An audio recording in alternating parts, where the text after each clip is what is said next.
Hey everyone, today I'm going to be talking about the Bosch Dual-Bevel Glide Mitre Saw. It is the 10-inch version, the CM10GD, and I've had this saw for 4 or 5 months right now. I've only used it on a couple of small construction projects, but now it's back in the shop, and one that I'm hoping to use a little more often as I get into some more projects now that the weather's nice here in Ontario. So I'm going to be giving you a bit of a once-over of this saw and how I intend to use it. Not meant to be a comprehensive review for contractors or professional woodworkers, but I'll be pointing out the things that I love about this saw. There are a couple downsides as well, and for me, this is the third miter saw that I've owned. The first one that I had for about 4 years was one of the large DeWalt dual bevel 12-inch miter saws, super heavy, not easy to move around, very sturdy on a stand, but took up too much room. And really, I was using it to cut simple miters for trim and then just chop saw for some of my woodworking. And too big, so I actually sold that off, bought the very inexpensive Metabo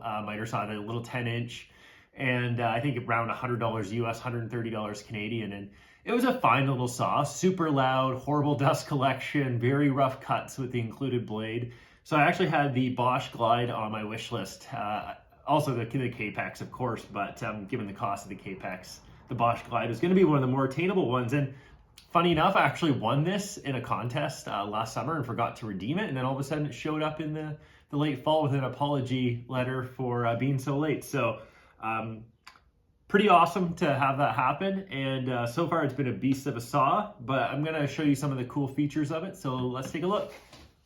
Okay, so before we take a look at the saw itself, let's just take a quick look at the accessories that came with it. One is a very beefy manual. And after reading through the English section of this, it's actually very useful.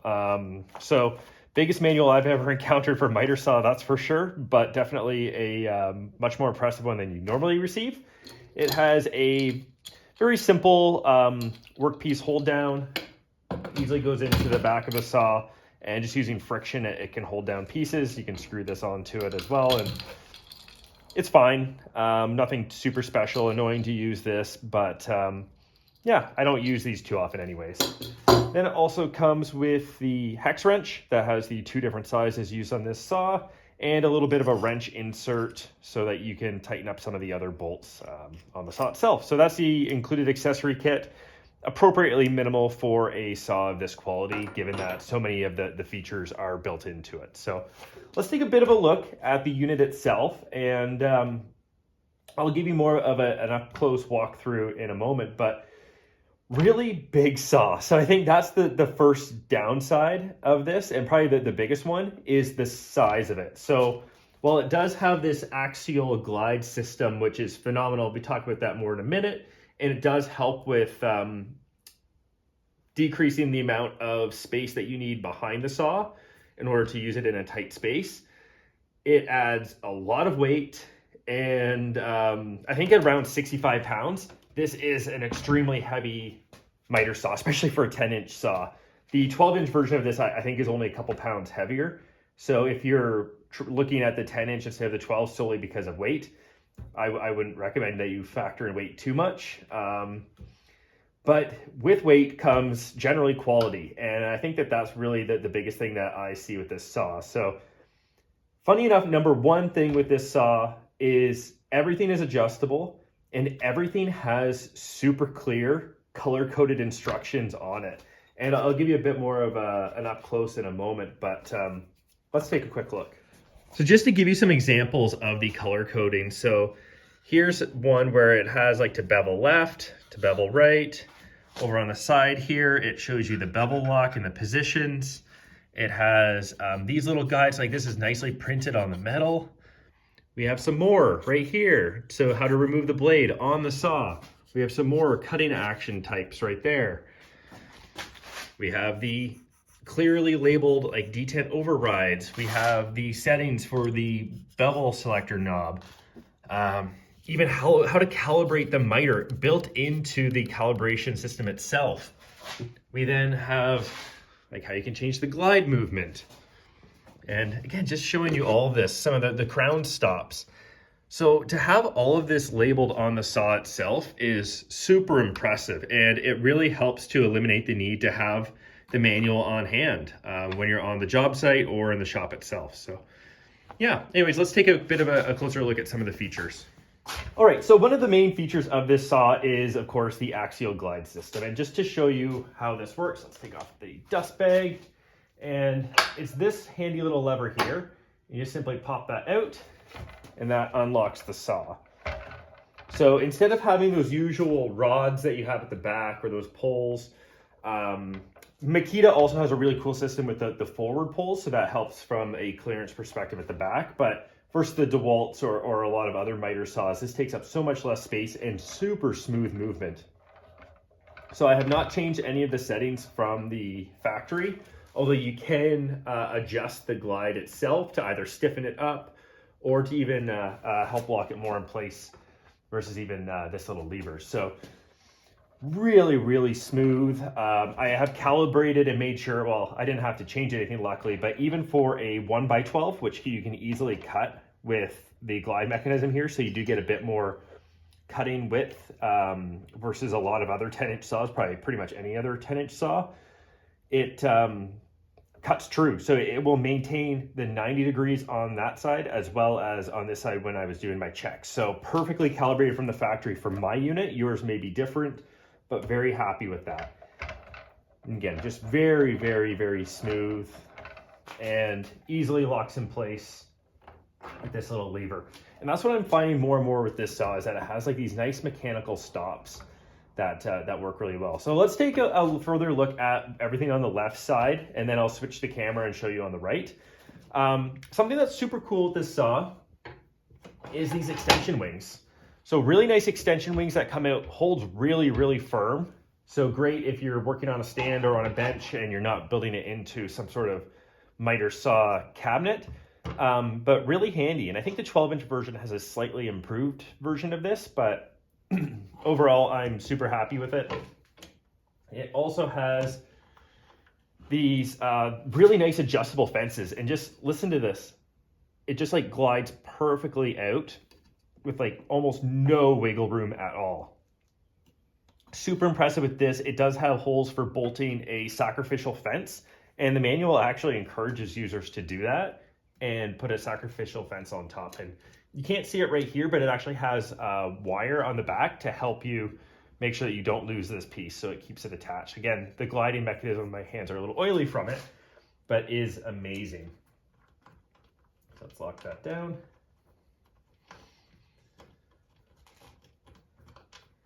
Okay, and the saw itself, so this has the 10-inch blade. I'll just unlock it and show you. But it's the 10-inch 60-tooth blade from Bosch, and while I do plan on putting one of my usual Diablo blades in it, this is a very, very good blade. And reading reviews online, a lot of people have said really good things about the Bosch blade, and I've had really good success with it. I haven't used it for any fine woodworking recently, or yet, but I think I'll probably try with this blade first, and then once it wears out, replace it with the Diablo. So one of the cool things with this saw is just how easy it is to adjust. So not only the detail, or not only for miters, which very simple, you pull up this lever on the bottom, then you can push this down and just easily slide it around. And it has positive stops at, let's see, 15 degrees, 22.5 degrees, 31.6 degrees, and 45 degrees on that side. And same on the other side, but it also has up to 60 degrees. So it's super handy to have it go up to 60 degrees on the one side, and you can flip your workpieces around. But this is not something that you would encounter on most miter saws, especially 10-inch. So really happy to have that flexibility. It has roof raft or pitch angles in here. It has a lot of really cool job site things baked into the tool itself, even beyond the instructions on the saw itself. So let's go positive stop at 0, and I'll show you how we bevel. And beveling is super easy on this saw. Lift up this lever, which is super stiff, so you hear that bit of a click, and then I can bevel left. And you can't quite see, but it does have really good measurements over here, and it does have a positive stop system for 33.9 degrees, which is commonly used. And yeah, so it works really well. I'm gonna lock it back in place at 0, and I'll switch the camera around and show you the rest. Before I do that though, just to show you one more thing with the miter. So as this lever, you can actually freely range it. So if you want to go to a place where there's not a positive stop, so let's say 10 degrees, you can then lock it in and it's locked. And it locks really nicely. So you can definitely select anything other than those positive stops without issue. But really, really nice system to use. I wasn't a fan of this knob at first, and then because it does take up a lot of room. But yeah, generally I'm pretty happy with it. So let's switch the camera around and I'll show you the other side of the saw. Okay, so switching to the right side. So again, we have the exact same thing with the auxiliary support and the adjustable slot up here. We also then have the ability to switch the bevel to the right. And if we open this, just to show you, so by default, it's going to allow you to go left. But then if you want to go right, you actually have to turn this over to right, and then you can tilt right. So very easy system. And it's locked in place. Ooh. And when you are beveling, it does carry a bit of weight, but it's very smooth to move. So I don't do a ton of bevel cuts, but when I do with this, which I have for a few pieces of trim, it's not too easy or not too difficult to lock into place. So great. Oh, gonna lock back in. Let's get it to 0. There. So got it back to 0. And I have pulled out my squares and all sorts of stuff to make sure that the blade is perpendicular and make sure that everything is square. And it was just absolutely rock. It was perfect from the factory. So a couple of things on this side. So we do have our ability to set the depth, and we can set the depth stop. So right now it's going to go full depth, but if we turn this over, we can actually change this so that you can cut grooves and other things, and couple that with the sliding mechanism. And you could cut, like you could almost cut dados with this very easily, or score the top of your board. So very nice and very easy to use. Switch that over. We have the stop there so we can lock it in place. Took me a while to find this. It is, but I'm starting to like it more and more. It's just very basic, but super easy to use. And what else do we have on this side? So again, you can see some of the calibration instructions. It does have a spot to store the Allen wrench on a piece of rubber at the back. I mean, it's fine. Oh, one of the other cool features with this, and let's throw this up. And so when I had my DeWalt miter saw, I would put down a piece of like very thick, I think it was actually meant for miter saws, but for zero clearance insert. And this actually has essentially a zero clearance insert built in, where you can easily adjust this in by loosening those 3 Allen keys or Allen bolts. And let's put this down. So in the instruction manual, it tells you to kind of get as close to the blade as is reasonable, then to lock it down. And then I can do the same to the other side.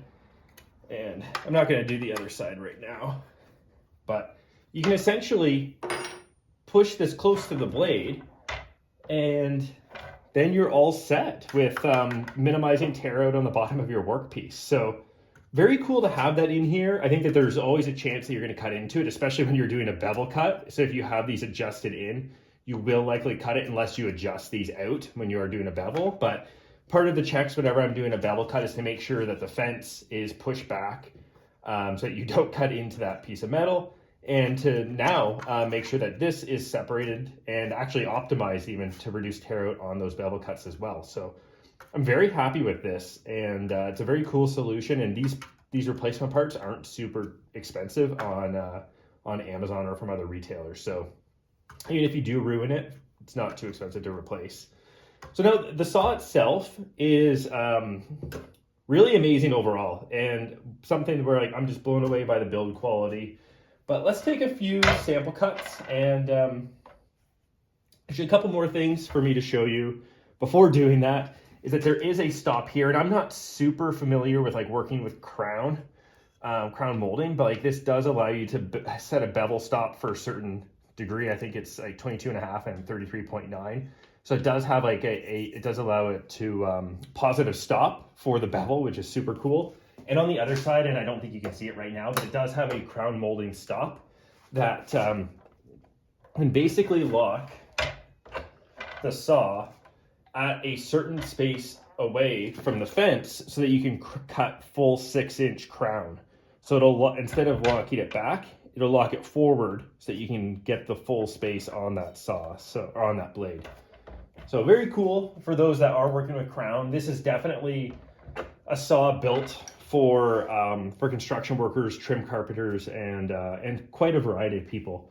And replacing the blade, I haven't replaced the blade, but I have heard from users that once you get a couple screws off on the other side, and then you're able to use this, it's very easy to change the blade. No more difficult or really easier than any other miter saw. But now let's take a couple of sample cuts. I don't think it's going to pick up anything too interesting on camera. The dust collection, I mean, it's not going to be anywhere near what you can kind of get with a Capex with a dust extractor hooked up. I am just going to be using my rigid shop vac, and I very loosely connect it on the other end. I am looking at getting one of the Festool hoses for my rigid shop vac to help bring a little more efficiency with this and some of my other tools. But it does have this nice little rubber sleeve at the back, and again, from all the reviews that I've been reading, it's kind of like depending on how you have the fence set up. Some people put cardboard back here to bring it in more, but a lot of the reviews are that it's pretty good, but with any miter saw, you're going to get significant dust. So let me hook this up and we'll do a couple of test cuts. All right, so before we do these test cuts, if you want to talk about hack together dust collection, basically rigid shop vac, duct tape to it. So nothing too fancy. It does work. So it is what it is for now until I get a better hose. And yeah, so let's get to the cuts. Again, safety equipment on. Let's get safety glasses first. And what we're going to be cutting is some boards I'm going to be using to demo my dovetail jig in probably a few days. So let's get these boards on. I'm going to be gang cutting these. And I'm not too worried about the size. Let's go.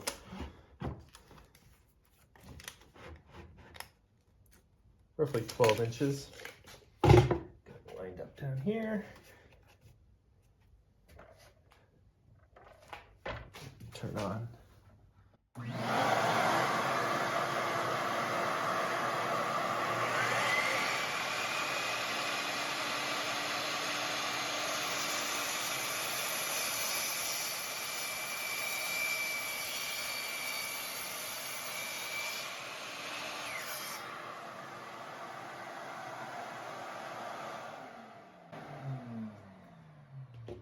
Okay, so just to show you the quality of the cut, so super smooth, really nice blades, a little bit of tear out on the back, of course.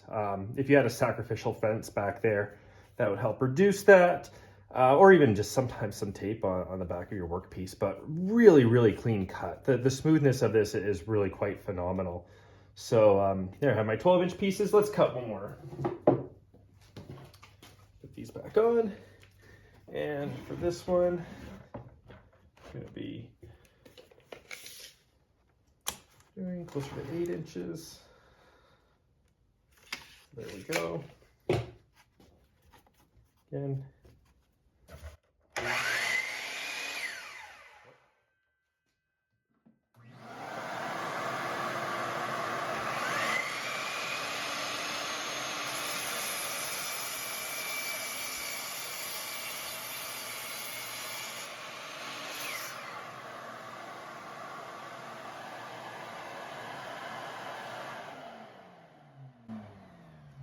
Okay, so again, just very nice clean cut. So we've got our boards for the next project ready to go. And yeah, if you take a look at the dust collection on the video and slow it down if you can, it's hard to say how much is being collected. Is it 40%? Is it 20%? Is it 60%? I don't know. I'm sure that there's some other people that have done more of a dust collection review on this unit, but yeah, it's okay. It's nothing super fancy. Could build a little bit of a shroud around it to make it better. And for me, in a small shop, I don't know what I'm gonna do, if I'm gonna mount this saw onto a mobile cart, if I'm gonna build a miter saw station. I really don't know yet. It's bigger than I expected, but it is a saw that I do want to keep. And yeah, I'll find a spot for it somewhere. But now let's get to the conclusion. Okay, so I hope you enjoyed that overview. Overall, I'm thrilled with this saw. It's going to be a miter saw that I do keep. I don't know where I'm going to put it yet. It is a little too big for the drill press and sanding station that I have behind here. Chances are I'll build a little bit of a mobile cart for it, and I don't think I'll even need to build extension wings given these. And I'm not generally doing long pieces. I do have sawhorses if I'm cutting long pieces of trim, but I think putting this on a mobile cart might be the best bet and the best space saver in a single car garage shop. If you haven't seen my shop tour, check it out above. But yeah, I'm thrilled with this saw. Gives a nice clean cut, lots of awesome features, lots of awesome labeling across it. I think it retails for, oh gosh, between like $600 and $800 Canadian. And I think like $450 to $600 US. And depending on where you buy it, sometimes it comes with a free stand, but the price is higher. And I've heard great things about the Gravity Rise stand from Bosch.